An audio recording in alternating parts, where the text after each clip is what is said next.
Maka yang dimaksud dengan membasuh muka sah apabila mukanya dibasuh satu dengan perbuatan dirinya sendiri, yang kedua wudunya sah saat muka dibasuh oleh orang lain.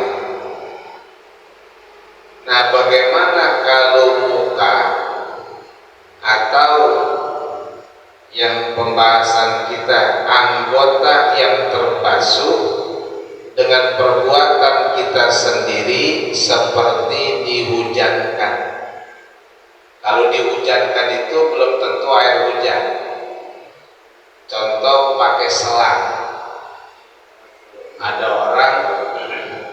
orang megangin selang, kita wudhu, tangan kita julurin begini, kemarin dikit bang, gitu, biar sampai ke atas, biar sampai sikut. Kena tangan ujung kita doang nih sampai sini. Akhirnya kita juluh kemarin dikit, biar dari sikut. Emang apa dari sikut? Karena wudhunya bukan saya dewek. Itu namanya dihujankan. Berarti diwudukan sama orang lain. Bukan yang wuduin itu orang lain, bukan. Kayak minta bantuan dari orang lain. Sama dengan keran. Maka kalau kita wudu bukan di kolam, berarti kalau di kolam kan kita yang nyamperin air. Kalau di keran air yang nyamperin kita. Orang kita buka mojok gitu. Nah, kita namanya nyamperin air nyamperin ke kita. Atau selang yang diulurkan ke tangan kita oleh orang lain yang megang selangnya, itu namanya bantuan orang lain. Nah, ini seandainya anggota yang terbasuh dengan perbuatan kita sendiri, contohnya dihujankan tangannya, artinya ketika ada air hujan kita ke depan gerojokan paralon talangan air, nah itu kan pasti banyak tuh turunnya. Nah, di situ tangan kita basuhin, kita hujanin dengan niat membasuh tangan. Tadi mukanya di mana? Di keran. Pas kebetulan lagi membasuh muka hujan gede kayak kemarin. Itu misalnya masuk baik johor. Nah, kalau di kita mah kan kelihatan aneh kalau wudhu pakai air hujan. Pada berangkat ke Mekah atau di Madinah yang di sono jarang banget hujan. Itu bocah, itu aki-aki, bapak-bapak, ibu-ibu, nenek-nenek kayak bocah di sini main hujanan. Aja deh Pak. Waktu itu ngalamin hujan. Waktu berangkat haji. Nah, dulu ngalamin hujan. Kayak di sini bocah main hujan-hujanan kan ya. Dulu main prosodan kan dalam Masjidil Haram. Lagi hujan, karena di sana jarang hujan. Ketika hujan, walaupun orang udah tua, kayak bocah mati hujanan gitu. Nah, di sana mah nggak aneh. Nah, maka kenapa di sana nggak aneh? Karena jarang hujan, dan hujan itu di dalam Al-Quran, wa nunazzilu minas sama'i ma'an mubarakah, kata Allah. Dan kami turunkan dari langit berupa air yang kita sebut dengan air hujan, mubarakah, yang diberkahi. Nah, maka ketika hujan boleh nggak kita wudhu ngebasuh muka di keran atau di kolam dalam rumah? Butuh hujan, kita lari ke depan, pas tangan kita basuh pakai air hujan yang lewat talangan air. Itu yang lewat talangan air jangan jatuh yang pertama kali. Kenapa? Karena khawatir ada kotoran burung ngikut. Kalau jatuhan yang pertama mah, kalau jatuhan yang kedua, ketiga berikutnya, maksudnya mah bukan aliran yang pertama. Kalau aliran yang pertama kan banyak banget itu kotoran yang ikut. Nah, aliran yang berikutnya, bukan yang pertama jatuhnya. Nah, di situ kita basuh tangan. Tujuannya biar ngalep berkah. Lebih-lebih air hujannya pada malam Jumat atau hari Jumat. Itu air hujannya obat yang sebelumnya kagak pernah hujan.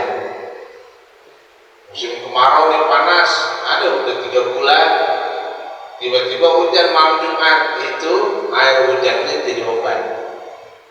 Jadi obat.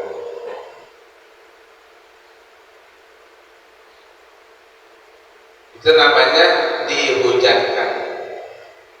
Maka memadailah, artinya sahlah tuh wudu. Airnya sampai kaki, wudunya pakai air hujan.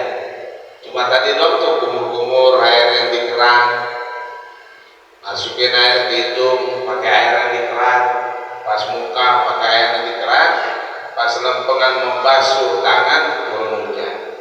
Atau kakinya, atau dijalankannya kakinya ke dalam air, ke kolam misalnya, kita masukin.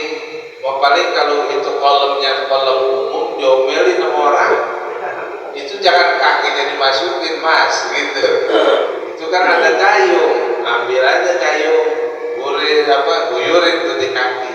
Dan biasanya kalau wudhu di kolam ada gayungnya. Dan juga kolam itu juga tinggi, biasanya segini nih tingginya, kayak di Masjid Kalongan, di Sapuro, atau di Cidahu, Pandeglang. Itu mesinnya kita wudhunya pakai di air kolam, atau di Magelang begitu juga segini tingginya tuh kolam. Ketika kita diri, ya kalau duduk segini pendek, airnya kolamnya segini tingginya, lagi diri apa lagi duduk gitu. Ya kalau segini duduk ya pendek, kalau segini ukuran diri ya tinggi gitu. Makanya kita tanya, dalamnya semana? Segini, ngomongnya lagi duduk. Ngomongnya lagi duduk. Kita tanya yang jelas. Itu segini diri apa duduk? Oh diri, ya diri enggak segini bang, coba diri lah. Diri tinggi, hampir semeter gitu ya tinggi.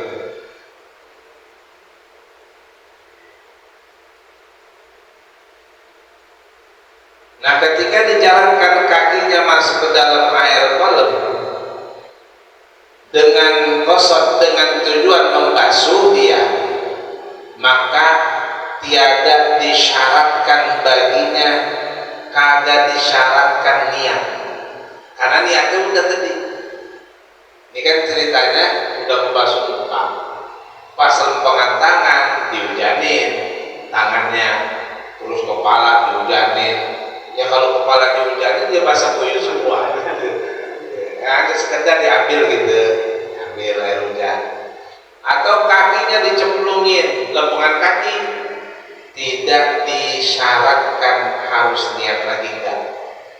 Jadi cukup udah tujuannya ngebasuh kaki, tujuannya ngebasuh tangan, tujuannya mengusap kepala, mengusap telinga. Atau ada tambahan lagi, mengusap jitok atau tengkuk leher. Nah itu kan sunnah dalam kitab Ihya Ulumuddin. Tapi ulama-ulama fikih seperti Al-Imam Rafi'i itu tengkuk tidak sunnah, kata Imam Rafi'i. Kata Imam Ghazali tengkuk sunnah. Ya kan doanya Allahumma inni a'udzubika minas salasili wal aghlal, atau Allahumma inni a'udzubika min raqabati 'alan nar wa minas salasili wal aghlal. Ya Allah, aku berlindung dari belenggu yang ada di leherku, wal aghlal, dan dari rantai. Karena nanti di padang mahsyar itu kita mukul, ada yang diikat lehernya pakai rantai kayak di zaman Romusa. Romusa apa ya namanya ya? Romusa. Di zaman Belanda tuh perangan penjajah, itu rakyat kita jelata diikat kakinya di rantai, lehernya dirantai, disuruh kerja paksa, kerja rodi. Nah itu namanya salasil wal aghlal, belenggu dan rantai. Nah di padang mahsyar kayak begitu, ngumpul ada sekelompok orang yang lehernya diikat pakai rantai, kakinya diikat sambil jalan, nunduknya karena malu. Ini kita doang sekelompok gitu, yang lain mah kagak dibelenggu. Nah di situ kenapa dirantai? Karena dan lidahnya menjulur karena waktu hidup di dunianya suka ngadu domba. Ketika hidup di dunianya suka ngomongin orang, suka gibah. Nah maka disitulah kita disunahkan dalam kitab Ihya Ulumuddin Imam Ghazali disunahkan mengusap tengkuk. Nah kata ulama-ulama Syafi'i sekalian kepala ke belakang ke tengkuk. Nah digabung kata ulama fikih. Tapi ulama-ulama tasawuf dipisah karena doanya ada dan berbeda, dan juga ada hadisnya walaupun itu doa buat fadail, buat fadilah, keutamaan untuk memperbanyak pahala. Maka ketika tidak disyaratkan niat, ketika itu terangkat hadasnya, berarti sah wudunya. Terangkat tuh hadasnya, hadas kecil. Bermula, lanjutkan, bermula yang dinamai membasuh di sini, dan pada sekalian barang yang wajib membasuh dia, yaitu mengulurkan air, mengalirkan air pada anggota wajah. Yang dimaksud dengan membasuh pada wajah itu bagaimana? Mengalirkan ke seluruh anggota yang ada di wajah. Karena banyak tuh, kalau laki-laki ada 17 bulunya, di wajah ada 12 bulu yang ada di wajah kita, jumlahnya ada 12, wajib kena air. Wajib tuh air dialirkan, itu namanya membasuh. Jadi harus kena air. Nanti akan ada dari 12 bulu yang ada di wajah kita. Maka yaitu tiada memadai ia dengan muwafaqah sekalian ulama, karena tiada ia dinamai membasuh, bersalahan berbeda menyelamkan anggota ke dalam air, maka dia itu dinamai membasuh. Nah ada sebagian ulama mengatakan kesesuaian sebagian ulama ini bukan membasuh kalau kagak dialirkan airnya ke seluruh wajah. Misal ada orang duduk begini doang nih, belah sini nggak kena, ini namanya bukan membasuh. Atau tangan diboreh doang begini, ini namanya tidak membasuh, namanya mengusap. Kalau membasuh berarti mengalirkan air, berarti airnya banyak dan ke seluruh anggota wajah kita. Dan jikalau dijadikan bagi seorang dua muka, niscaya wajiblah atasnya membasuh keduanya. Ini seandainya, maka jikalau ada orang mukanya dua, ini mah misal, kata ulama fikih, seandainya orang mukanya dua, yang satu mana gitu, yang satu ada yang bisa diumpetin, tadi taruh lagi orang mukanya dua. Seandainya ada orang mukanya dua, dua-duanya wajib dibasuh. Dua-duanya wajib dibasuh. Cuma bahasa ini yang mustahil, tapi bisa jadi penciptaan ketika Allah ciptakan orang mukanya dua, orang muka dua berarti kepalanya dua gitu. Kembar siang, iya, kembar siang. itu dua-duanya hidup misalnya, wajib dibasuh. Nah berarti dikias, seandainya di mukanya ada kutil daging lebih, wajib kutilnya kena air, wajib dibasuh. Orang dua aja tuh mukanya dua dibasuh,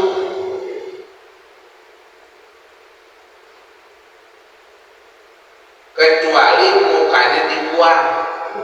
Itu dia jalan buang muka artinya, itu mah kagak wajib dibasuh. Orang udah dibuang, mukanya udah dibuang. Dan jika ada salah satu daripada keduanya itu zaidah itu kelebihan, sekalipun kelebihan itu pun jika ada keduanya, jika ada, nah pasti ada juga itu kata ulama, udah dipikirin hukumnya. Kembar siap, bersiap badannya atuh, kepala ada yang dua, itu kan serem ya, kelihatannya serem. Nah itu dua-duanya wajib dibasuh. Atau muka aja kali borosan tar air, jadi boros, tetap wajib dua-duanya. Itu pun jika ada keduanya, atau ada lebih tadi, daging, misalnya kutil, apalagi ya perkara yang dilebihin. Bagaimana hukumnya kalau orang operasi plastik atau tambahan hidungnya mancungnya ke dalam, ya kan ada yang mancung ke dalam, ada yang keluar. Nah, pesek maksudnya yang ke dalam. Kalau yang keluar mancung banget tuh, ini mancungnya ke dalam, akhirnya dia berangkat ke Korea, jauh-jauh banget. Padahal mah ember bekas juga plastik bisa tuh, operasi plastik. Nah biasanya kalau orang habis operasi plastik nggak boleh dekat tabunan, takut meleleh. Nah itu bagaimana hidup dagingnya yang lebih itu tambahan itu, maka wajib dibasuh. Enggak hidup tetap wajib dibasuh karena ada pada di situ. Seandainya dia hidup, kemudian daging yang hidungnya pakai hidung orang luar Eropa, tambahan dagingnya yang lawan jenis. Misal ada orang laki hidungnya mancung ke dalam air, dioperasi, biar mancung keluar, bagaimana? Kata dokter dioperasi, dia ditambahin dagingnya.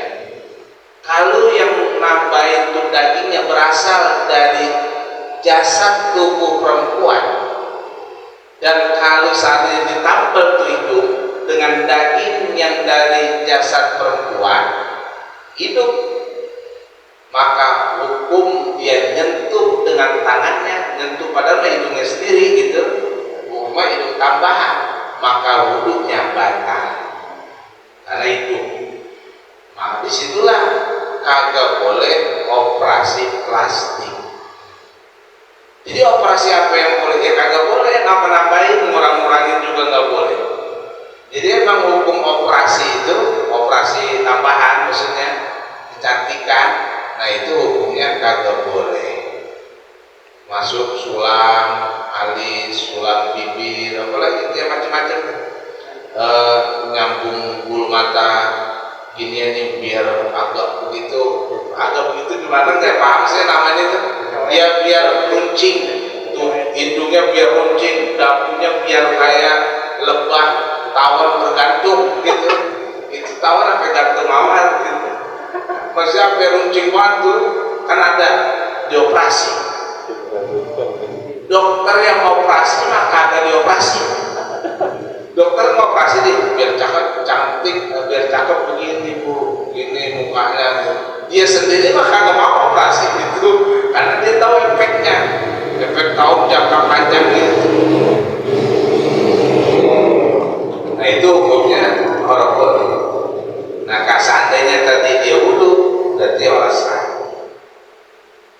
Dan bisa batal kalau dagingnya yang ditambahin, yang ditambal daging yang lawan jenis, yang bukan mahram. Jadi ambil itu kan dari jasad, dari jenazah, dari mayit yang memang hasil otopsi yang kagak ketahuan keturunannya. Itu habis dibongkar. Kalau nggak ada keturunannya atau nggak ada ahli warisnya atau nggak ada keluarganya, tuh kayak misalnya korban tenggelam atau tabrakan, ini nggak diakui, datanya nggak ada, KTP-nya nggak ada, terus keluarganya apa namanya? Ya, akhirnya kan di otopsi dibongkar, organ-organnya banyak yang diambil. Nah itu akhirnya jadikan buat operasi tambahan untuk orang lain.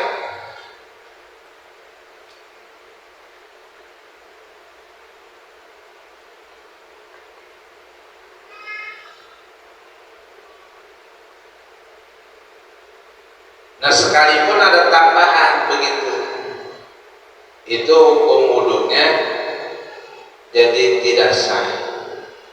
Dan ketika dia basuh muka ada daging yang lebihan seperti kutil, itu wajib dibasuh jika ada keduanya itu berhadap kepada pihak hadapan, artinya dia berada pada pihak yang di depan yang bisa kelihatan secara zahir daging lebihnya. Kalau daging lebih misal di bagian mulut, kan mulut ini itu bagian dalamnya masuk kategori wajah, cuma bukan anggota wajah yang wajib dibasuh karena bagian batin, bagian dalam. Contoh misalnya ada ginsul, orang-orang giginya paling dihitung-hitung berapa gitu, ada gigi depan buat motong, ada gigi geram, ada gigi caling.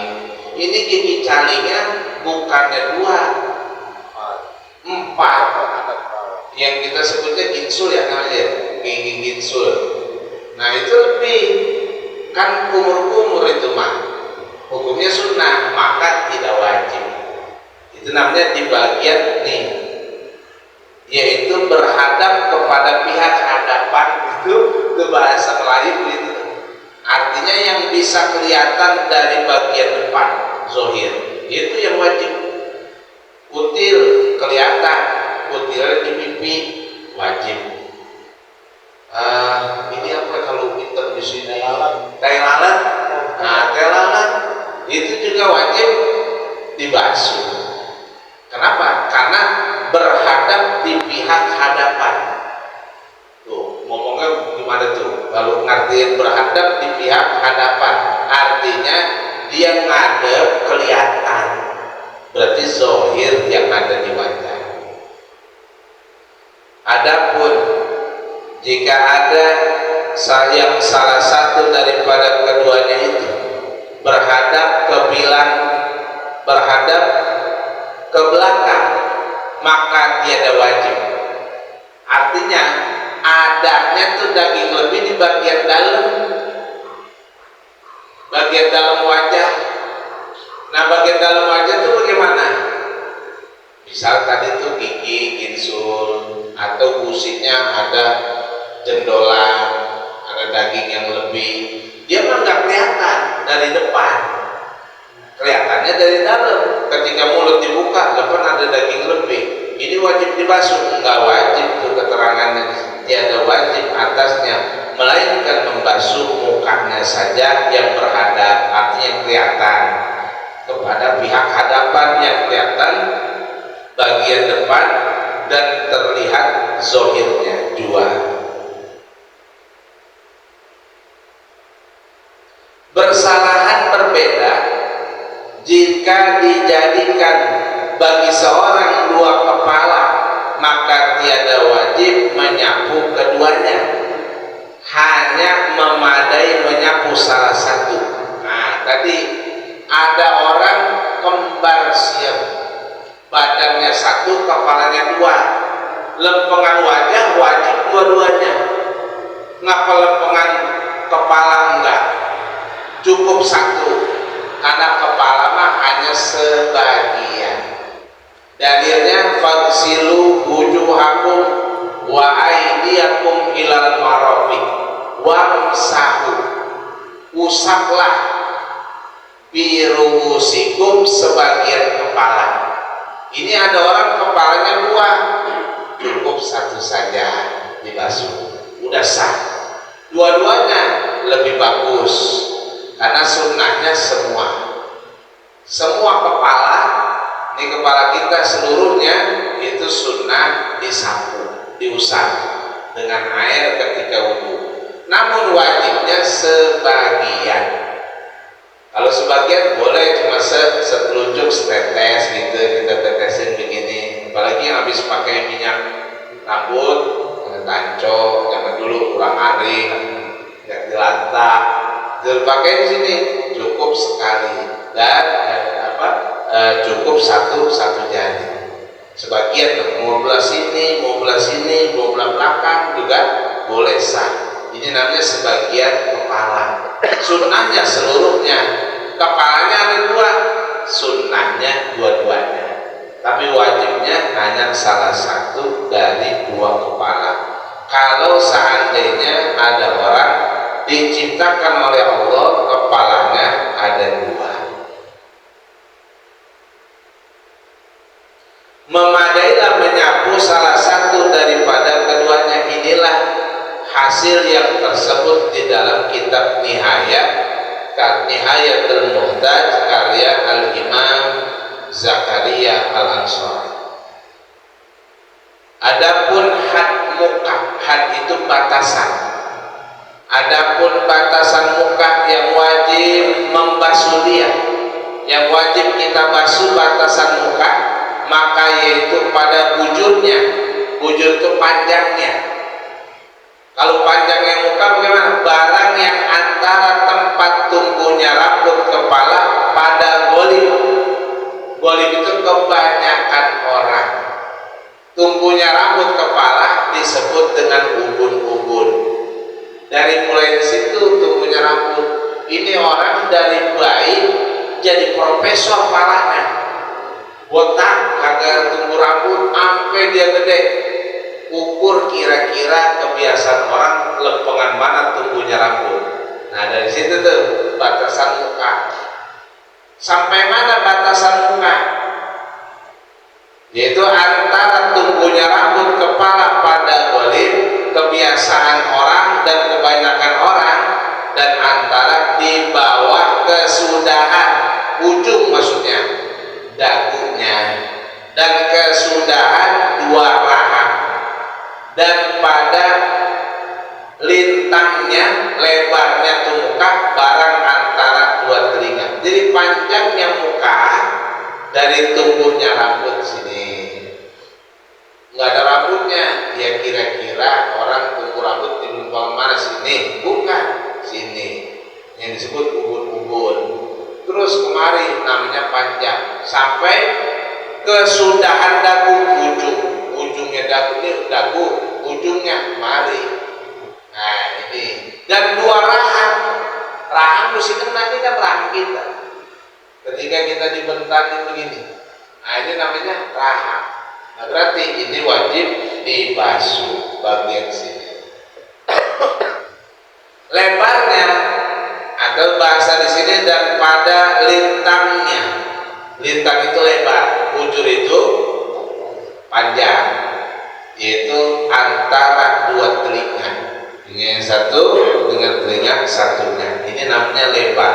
Maka ini semua wajah kita wajib dibasuh. Maka ketika ujung lebarnya dan juga panjangnya di muka diketahui daripada batasan yang demikian tadi, bahwasanya kesudahan ujung dagu dan kesudahan dengan ujung rahang itu daripada muka jua. Jadi masuk rahang kita nih, bagian sini nih, masuk ke bagian wajah. Maka orang wadon, orang boleh pakai mukena di sini. Karena di sini nih, bagian ini nih, bagian aurat. Nah, sholatnya itu orang wadon batal kalau mukenanya di sini. Gitu. Jadi di mana mukenanya? Di sini. Batal gini jadinya. Di ujungnya di sini nih, pinggirannya di sini, bukan ditaruh di sini. Kalau ditaruh di sini, apalagi bagian mukena, bagian wajahnya agak lebar, akhirnya di sini bolong, kelihatan bagian lehernya.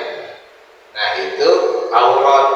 Ketika sholat terbuka terlihat auratnya, maka hukum sholatnya batal. Itu masih banyak bagi perempuan yang pakai mukena ketika sholat, itu bukan di dagu, bukan di janggut, tapi di bawah dagu makainya. Nah yang di bawah dagu batal, yang benar di dagunya.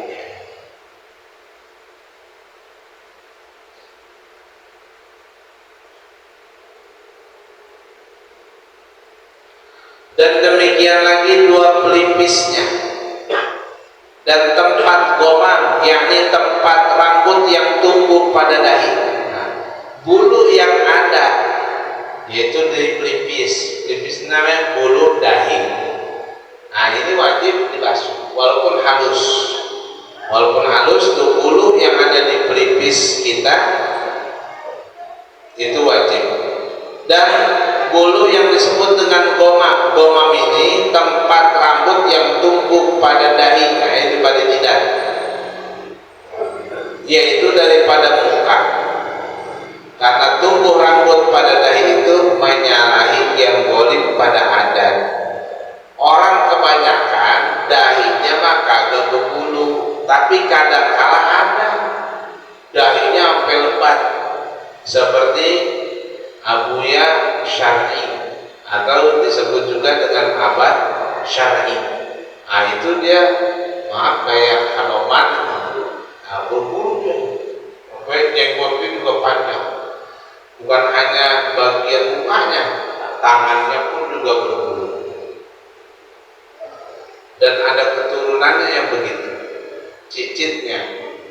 Beliau usianya sudah 150 tahun, umurnya udah 150 tahun, masih hidup di daerah Ciomas sebelum pada Rencang, sebelum Pasar, itu rumahnya di situ.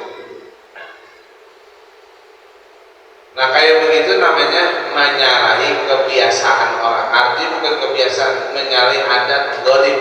Kebanyakan orang dahi mah bulunya halus, enggak lebat. Dan wajib membasuh sekalian kulit muka yang zahir hingga tempat yang terpotong pada hidung. Karena bahwasanya jadi zahir ia sebab terpotong. Misalnya ada orang bagian muka yaitu hidungnya ada yang modelnya kepotong pas dari lahir, itu ada di daerah Petukangan Selatan, dari lahir jadi hidungnya agak kurang gitu, bukannya pesek ke dalam, bukan, ini mah nggak pesek, jadi kayak luka. Kayak luka di sini, tapi bukan luka, emang dilahirkannya, penciptaannya begitu. Nah, sekalipun begitu tetap dibasuh, karena yang nampak zahir dari depan mukanya.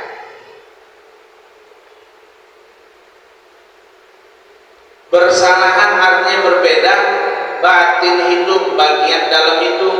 Bagian dalam itu ya lubang hidungnya. Ini mah tidak wajib dibasuh, hanya sunnah ketika mengusap atau membasuh hidung. Dan bagian batin matanya maka tidak wajib membasuh dia. Bagian batin mata itu bagian dalam mata, nah itu tidak wajib dibasuh. Dan jikalau jadi zahir ia sebab terpotong hidungnya dan bibirnya dan kelopak matanya sekalipun, itu asalkan zahir, kelopak matanya hilang di sini. Jadi antara mata dengan bagian pangkal batang hidung nyambung, gak berdekatan, kelopak matanya hilang, kepotong misal, nah itu tetap wajib dibasuh, tetap wajib dibasuh, asalkan nampak dari luar. Dan tiada sunnah membasuh bagian batin di mata, bagian dalam mata nggak sunnah. Dan kata setengah ulama makruh membasuh dia karena memberi madorot. Kalau bagian mata dibasuh, itu mata kita yang kelilipan air. Kelilipan air jadi pedih. Perih mata air itu apa? Mata merah. Habis wudhu dia lagi. Orang mah air jangan dikocek-kocek ke dalam mata. Makanya tidak disunahkan. Bahkan setengah ulama hukumnya makruh. Wassallallahu ala sayyidina Muhammadin wa ala alihi wasallam. Al-Fatihah. A'udzu billahi minasyaitonir rajim. Bismillahirrahmanirrahim. Alhamdulillahirabbil alamin. Maliki yaumiddin. Iyyaka na'budu wa iyyaka nasta'in. Ihdinas siratal mustaqim. Shiratal ladzina an'amta 'alaihim ghairil maghdubi 'alaihim waladdallin. Astagfirullahaladzim, astagfirullahaladzim, astagfirullahaladzim. Allahumma salli